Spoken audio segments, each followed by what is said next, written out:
What's up, Internet? I'm Byron D0, and this is episode 3 of Henshin Highlights. Hare ni ikuze! Standing by. Complete. So this week I'm reviewing Kamen Rider Decade, the 10-year anniversary of the Heisei franchise of Kamen Rider, hence the name Decade. By far the shortest Rider series, running at only 31 episodes, and 2 crossover movies, as well as a feature film of its own, which I'll review at a later date. Decade is the story of Tsukasa Kodoya, an amnesiac photographer who is a total douche, as well as being very bad at his job. And unbeknownst to him, he is destined to become the destroyer. His alter ego is Kamen Rider Decade, the titular character of the series, who is burdened with the task of traveling to various other Kamen Rider worlds to obtain powers to save his own world from imminent destruction.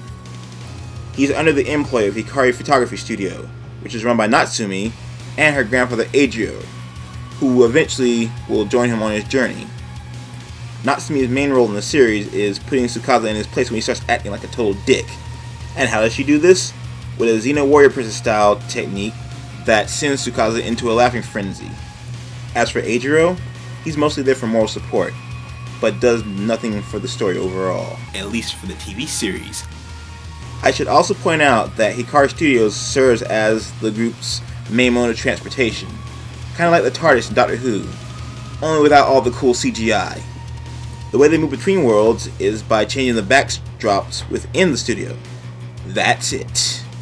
As they continue their journey, more weirdos join them, starting with the lovable dumbass Yusuke Onodera, aka Kamen Rider Kuga, the mechanical Batgirl Kivala, who spends most of her time trolling the group and flirting with Eijiro, Aiki Kaito, a thief who transforms into Kamen Rider DN, who regularly enjoys getting Tsukasa's way whenever there's treasure involved.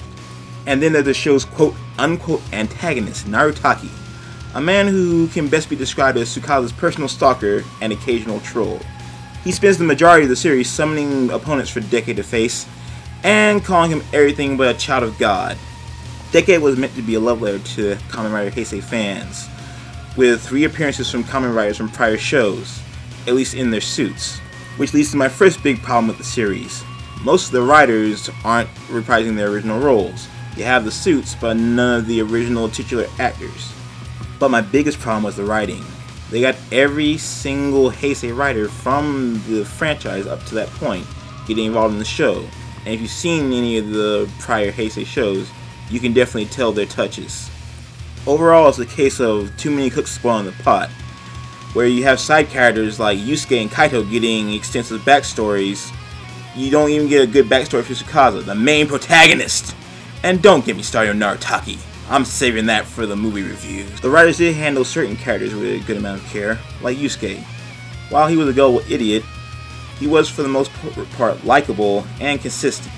Kaito, on the other hand, was not so fortunate.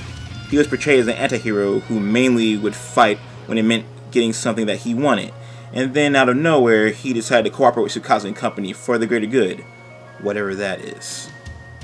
And then there's Tsukasa, who would go through bouts of character progression in certain story arcs, and then he'd be right back where he started the next story arc after that. But by far the writing's greatest sin in this series is the Kamen Rider 5's World story arc, where they introduced Daiki Kaito. Why is this a problem, you ask? Because Fize's character is little more than a side note. I seriously don't remember much about the character. They could have easily extended the Fize World arc for Kaito's introduction, but I guess hindsight is 20/20. But there's plenty I liked about the series too, like the reimagining of Rider worlds. Now, some ideas work better than others. For example, Kiva World. They had a younger version of the character, acting as the king and protector of his world. But he was also conflicted with his own half-monster, half-human tendencies. And then there was Ryuki World. I like the concept more than the story with that. Think Phoenix Wright meets Kamen Rider. Blade's story was definitely one of my favorites. That was more like Kamen Rider's Salaryman, where you had them basically fighting monsters for a living. And for all my complaints, I actually did like the concept behind Fire's World as well. It was basically putting them in a high school setting, and you had the main faction villains from the 5 series acting as like this big high school clique. And another one of my favorites was the Hibiki World story, It was about the succession of one's protege to the status of mentor, and breaking down the establishment that said mentors have set up.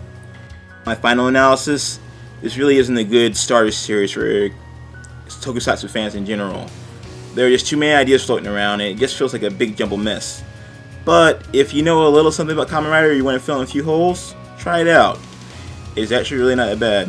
One of my favorite things about the idea of Decade as a whole was it was a passing of a lot of the old Heisei tropes.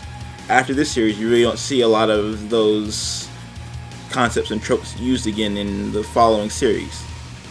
But there's a lot of geek humor, the special effects are on par, and most of the cast is really likable. So, check it out if you want. Well guys, that's it for another episode of Henshin Highlights. I'm Byron D0, your tokusatsu superhero, signing off. Ja! Matana!